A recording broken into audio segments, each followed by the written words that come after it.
Fatídico 11 de abril, recuerdo de una masacre y las heridas que sangran 21 años después. ¿Dónde tienen el dinero? Opositores exigen cuentas claras sobre desfalco a PDVSA. No sabe, no responde. Diosdado Cabello no le echó dedo a Tarek El Aizami. De interés turístico a punto de partida, isla colombiana de San Andrés, punto estratégico para migrantes. Impacto internacional. Destacada compañera Carmela Longo, entre los únicos venezolanos que serán jurados en los Globos de Oro 2024.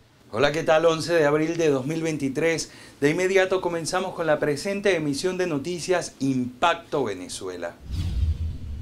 El 11 de abril de 2002, 19 venezolanos perdieron la vida durante protestas antigubernamentales en contra del presidente Hugo Chávez.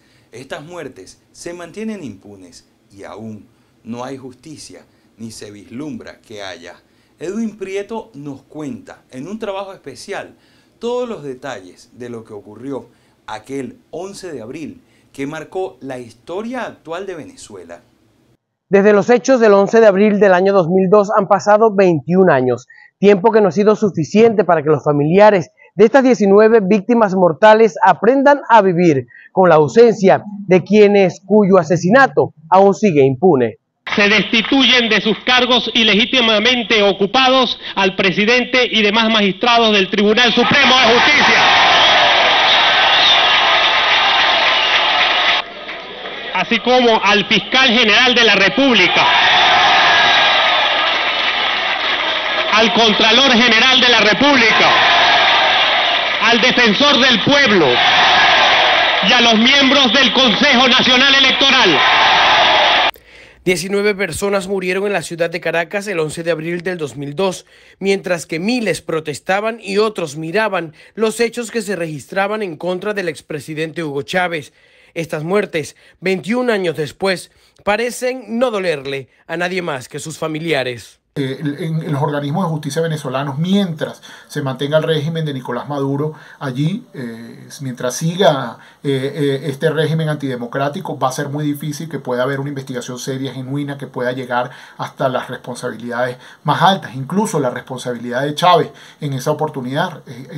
Hay que clarificarla y analizarla, porque Chávez tuvo una responsabilidad importante en haber permitido que se instalaran los pistoleros de Puente Llaguno, en haber permitido que se utilizara fuerza desmedida contra la población que marchaba de manera pacífica, porque la marcha fue absolutamente pacífica. 19 muertos y decenas de fallecidos al día de hoy siguen esperando por una justicia que no llega. Una justicia que no llegó en los tribunales de Venezuela y una justicia que tampoco ha llegado en los organismos de tutela de los derechos humanos, como por ejemplo la Comisión Interamericana de Derechos Humanos, que al día de hoy todavía tiene en sus manos el caso y no ha emitido decisión, pese a que se cumplieron todos y cada uno de los pasos que se tenían que cumplir en su momento. Para los representantes de distintas organizaciones, es inconcebible que en Venezuela y en el exterior los organismos encargados de velar por los derechos humanos como la Comisión Interamericana, quien a pesar de tener todas las pruebas, documentación y todo lo necesario para determinar responsabilidades, mantengan un silencio cómplice y no haya tomado una decisión sobre las muertes del 11 de abril. De alguna manera, estas muertes han quedado en el olvido. Creo que la historia debe reivindicarlo y creo que es una deuda pendiente del sistema de justicia, pero también del sistema internacional de justicia, porque la Comisión Interamericana y la Corte les ha quedado mucho por hacer todavía frente a esta situación, y creo que hay un derecho humano a la verdad, y este derecho humano a la verdad no ha sido honrado en este caso, a pesar de que hay personas que fueron condenadas por esto, pero cuyas condenas no fueron sustentadas en prueba. La impunidad es entonces el sesgo, la característica fundamental de estos hechos, y al día de hoy los venezolanos no conocemos la justicia en relación a lo sucedido el 11 de abril de 2002. 79 investigaciones penales, porque así lo reconoció el mismo Estado en su momento, fueron abiertas sobre estos sucesos, y de esas 79 investigaciones penales ninguna llegó verdaderamente a nada, no se alcanzó la justicia. En Venezuela desde hace muchos años la impunidad en el sistema de justicia ha reinado y dicha situación ha sido denunciada por distintas organizaciones no gubernamentales, pero que la Comisión Interamericana de Derechos Humanos no se pronuncie sobre esas muertes pone en tela de juicio la seriedad e imparcialidad de la organización. Al menos 79 averiguaciones penales fueron abiertas por los hechos registrados el pasado 11 de abril del año 2002, pero ninguna de estas, hasta la fecha, ha arrojado resultados. Incluso estos crímenes han sido considerados como crímenes de lesa humanidad cometidos desde el Estado hacia la ciudadanía que protestaba en contra del expresidente Hugo Chávez. Edwin Prieto, Somos Impacto Venezuela. Dirigentes de oposición piden a la administración de Nicolás Maduro rendir cuentas sobre las investigaciones hechas en la trama de corrupción de PDVSA. Por estos hechos, según la Fiscalía del Ministerio Público, hay por lo menos 51 personas detenidas. Joan Álvarez nos cuenta lo nuevo de este caso. Continúan las reacciones en torno al paradero de más de 3.000 millones de dólares desaparecidos, declarados así por la justicia venezolana, que ha detenido hasta el momento a 51 personas y por el cual dirigentes de oposición piden transparencia ante el nuevo desfalco milmillonario que envuelve a la estatal petrolera PDVSA. Y le exigimos al presidente Nicolás Maduro que rindan cuenta al país de cuánta plata estamos hablando. Porque mientras los maestros no tienen plata, mientras los enfermeros no tienen plata, mientras hay gente que se muere de mengo en los hospitales de este país por falta de medicamentos y falta de recursos, ustedes están hablando de tramas de corrupción y ustedes están hablando también de delincuentes apresados, pero nadie habla del monto de dinero que aquí se están confiscando. ECARRI ha propuesto indemnizar a trabajadores del sector público con el dinero que resulte de una subasta de los bienes que, dice el gobierno de Nicolás Maduro, serán confiscados probablemente a través de la ley de extinción de dominio por ser aprobada desde el Parlamento Nacional. Y tiene que haber la creación ya de un fondo donde bien que se incaute, bien que se liquide y bien que vaya directo a ese fondo para devolverle la calidad de vida a docentes, a los maestros, a los obreros educacionales, al sector salud y a las pensiones y jubilaciones de este país. Importante recordar que las tareas emprendidas por la Policía Anticorrupción de la administración de Nicolás Maduro han sido vistas con buen ojo por algunos, pero también prenden las alarmas de otros. Por ejemplo, para la organización no gubernamental Provea, este nuevo órgano de seguridad podría ser utilizado para perseguir y detener a la disidencia política y los grupos que sean incómodos para Nicolás Maduro. Desde Caracas, Joan Álvarez, Somos Impacto Venezuela.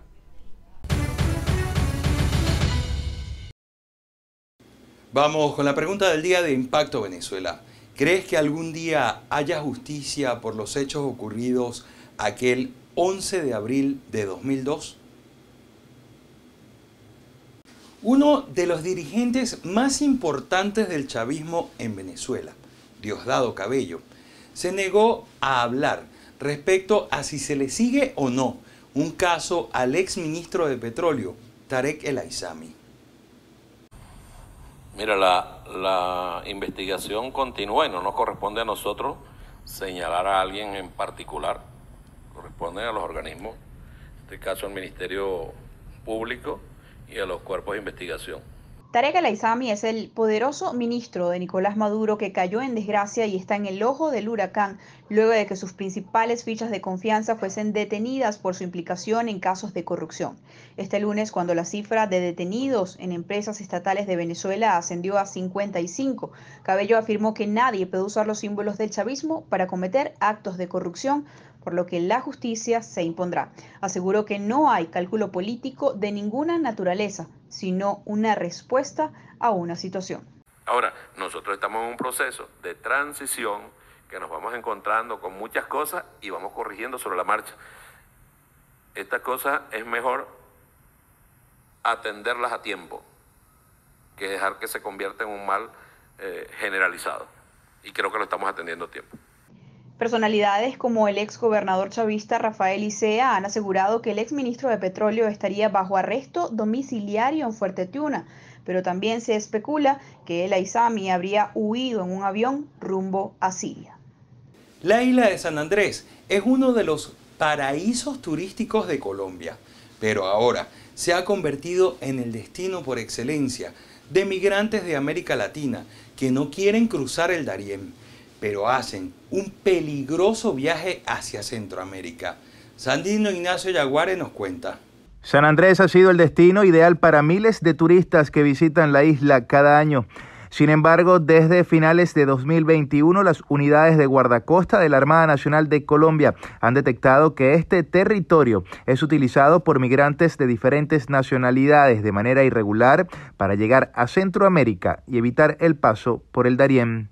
El uso de la isla San Andrés hoy en día, especialmente en los últimos 3 años más o menos, es un reflejo de las tendencias que se están produciendo a nivel migratorio, en donde la frontera del Darién de Panamá y Colombia están siendo más controladas, se está reduciendo la entrada de personas que vienen de diferentes partes, especialmente Ecuador, que ha venido sufriendo una cantidad de personas emigrando, así como también Venezuela, incluso colombianos. El tránsito irregular de embarcaciones que parten con extranjeros desde el archipiélago incrementó considerablemente luego de la crisis migratoria en Turbo y Necoclí, Antioquia, en 2021. Esto según datos de las autoridades del Comando Específico de San Andrés y Providencia. Y pues los números no son tan significativos en términos de la escala, por ejemplo, de los 170.000, 165.000 venezolanos que salieron y llegaron a la frontera entre México y Estados Unidos, pues el número comparado con los que pudieron haber utilizado la zona de San Andrés no asciende a más de 5.000 personas. Sin embargo, te ilustra una tendencia. Otro dato interesante, según el Sistema Económico Latinoamericano y del Caribe, es la inversión que deben hacer los migrantes para llegar a San Andrés. Hasta $1.500 americanos por persona deben cancelar en paquetes aéreos que incluyen hospedaje, alimentación y transporte marítimo, que en caso de ser detectados por las autoridades terminan perdiendo. El punto fundamental es que la gente sigue saliendo y la tendencia pues se muestra a estos niveles. La creciente demanda en la ruta migratoria de San Andrés obedece a lo rápido que es llegar desde la isla a Nicaragua en lancha, evitando la peligrosa selva del Darién, además de otras 2 naciones, Panamá y Costa Rica. Sandino Ignacio Yaguare, Somos Impacto Venezuela. Autoridades mexicanas realizaron el rescate de 35 migrantes que habían sido privados de libertad ilegalmente. De estos, 23 son venezolanos. Taitir Calderón con la información. Precisaron los datos este lunes 10 de abril, sin embargo el hecho ocurrió el pasado 6 de abril, cuando autoridades de San Luis Potosí y Guanajuato liberaron a 35 migrantes que se encontraban presos. Según la información de la Fiscalía General de Justicia de San Luis Potosí, entregó al Instituto Nacional de Migración a 27 personas extranjeras. Se trata de 27 del total de 35 que fueron localizadas el pasado 6 de abril en la carretera 57 de Matehuala, víctimas del probable delito de privación de la libertad. El Instituto Nacional de Migración indica que 23 de ellas son de nacionalidad venezolana y 4 originarias de El Salvador, además de que entre ellas se encuentran 4 núcleos familiares y 8 adultos que viajaban solos. A través de un comunicado, el instituto dejó claro que actuaron de acuerdo a la ley. Conforme a lo establecido en el artículo 112 de la Ley de Migración, los núcleos familiares serán canalizados a la Procuraduría de Protección de Niñas, Niños y Adolescentes, que los albergará en el Centro de Asistencia Social que ella misma designe. Al menos 12 personas fueron detenidas por autoridades colombianas por su vinculación con una fábrica de semisumergibles que eran utilizados para pasar toneladas de cocaína hacia Estados Unidos y Europa. Marine Glo con los detalles. La narcoestructura fue neutralizada debido a coordinaciones Fiscalía de Colombia, Policía Civil de España. La misma estaría involucrada en el envío de 3 toneladas de coca a Galicia, en el primer narco submarino creado en el país neogranadino en septiembre de 2019. Esta organización preparaba las naves en astilleros clandestinos ubicados en Buenaventura y San Pedro del Naya, Valle del Cauca, Puerto Saija, Cauca y Tumaco, Nariño. Además, habría brindado asesoría a estructuras narcotraficantes de Brasil, Honduras y Guyana para diseñar artefactos navales que tuvieran suficiente autonomía para mover toneladas de sustancia estupefaciente. En la acción de inteligencia fueron capturados, entre otros, narcotraficantes alias El Paisa, El Pollo, El Tío, La Pulga, El Meca y El Viejo, este último cabecilla de la red. La Fiscalía, el Cuerpo Técnico de Investigación, el Ejército Nacional y la Armada Nacional capturaron a 12 presuntos integrantes del grupo ilegal a quienes les fueron imputados los delitos de uso, construcción, comercialización y o tenencia de semisumergibles y sumergibles agravado en concurso con el concierto para delinquir con fines de narcotráfico. 10 de los narcotraficantes purgan condena en cárceles de Colombia y 2 bajo arresto domiciliario. Marine Glot, Somos Impacto, Venezuela. Según representantes sindicales, 60% de los maestros en Venezuela no volverán a las aulas de clase hasta obtener respuesta satisfactoria en su solicitud de salarios dignos. Los maestros señalan que solo perciben entre 7 y 20 dólares al mes, razón por la que la calle se ha convertido en un bastión de lucha desde hace 4 meses. Un 60% de los trabajadores de la educación no está acudiendo a las labores de clase. Y aquellos contratados que los amedrentan, aquellos que han sido sustituidos, ojo, nosotros tenemos estabilidad y inamovilidad y fueron sindicados en este momento para la discusión contractual. Ellos tienen que ser restituidos. Nosotros vamos a volver a la normalidad cuando se firme la contratación colectiva y cuando haya condiciones socioeconómicas de infraestructura de dotación para tener una calidad educativa. Desde el gremio docente también se han aprovechado estas protestas para exigir al gobierno de Nicolás Maduro en que ellos sean beneficiados con parte de lo que se ha incautado por parte del desfalco que se hizo a PDVSA. Por otra parte, debemos informar que se pudo conocer que tras las protestas que ha mantenido el gremio docente, se espera que este martes una comisión de ellos asista a Caracas, en donde llevarán a cabo un encuentro con la ministra Yelixe Santaella para así iniciar conversaciones con relación a la nueva convención colectiva, beneficio que los maestros han venido demandando desde hace meses. Para Impacto Venezuela, Ramón Vélez. Ahora tenemos información internacional en el mundo en 60 segundos.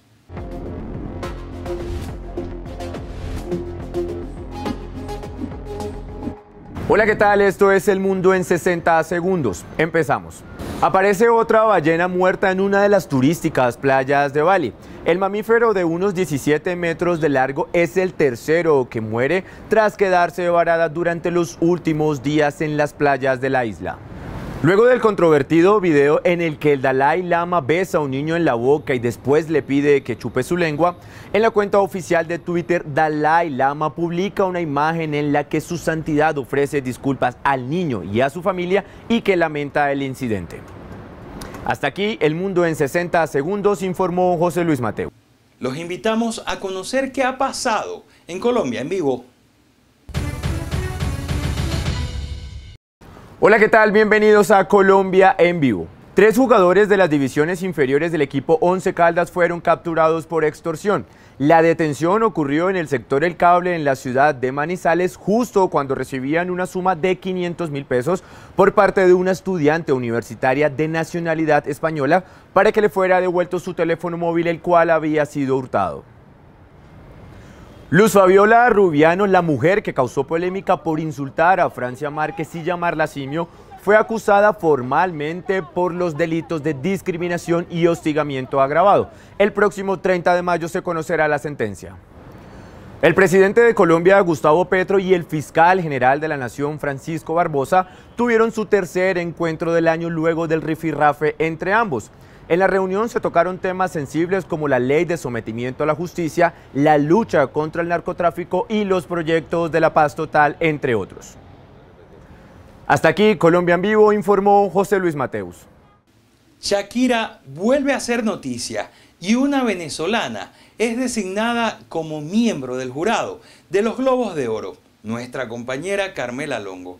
Todo esto y más nos lo presenta Bárbara Orozco en nuestra sección de farándula.